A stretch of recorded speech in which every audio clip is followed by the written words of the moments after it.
Certain metals can be extracted from their ores. For example, iron is extracted from hematite in a blast furnace, and copper can be extracted from malachite. The process of extracting metals from their ores can be time-consuming, costly, and harmful to the environment.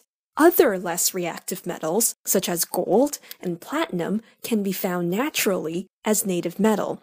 The issue here is that there is a finite or limited supply of these metals on Earth. In this lesson, we will learn about recycling metals and the advantages and disadvantages to these industrial processes. Aluminum is the most commonly recycled metal.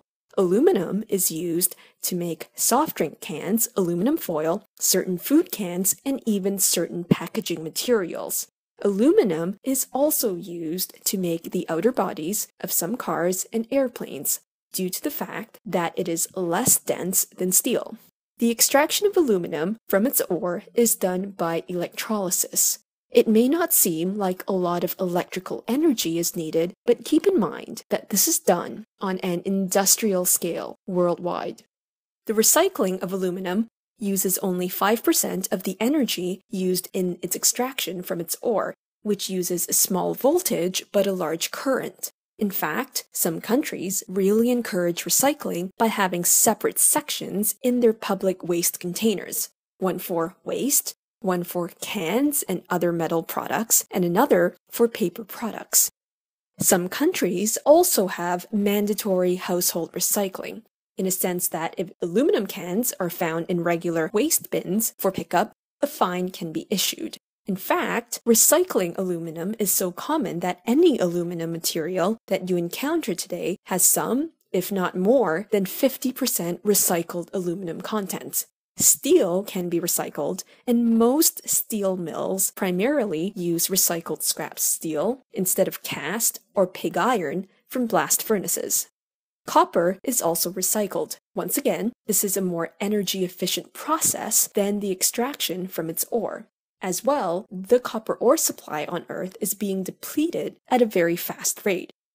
As a result, other methods for the extraction of copper, such as phytomining and bioleaching, are being used instead.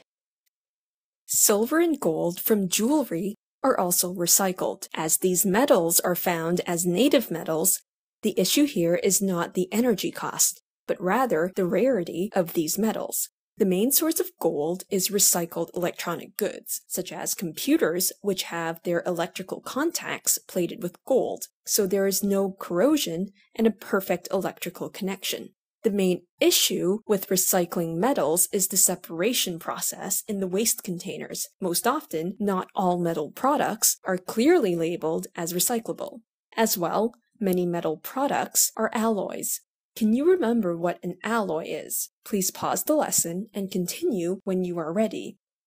An alloy is a mixture of two or more elements, with at least one of the elements in the mixture as a metal. Many metal products are made into alloys for increased strength and other desirable properties, but not all alloys can be recycled, such as manganese aluminum alloys. Some alloys, which can be recycled, need to be molten and separated into their constituent metals, thereby making it a more energy-costly process.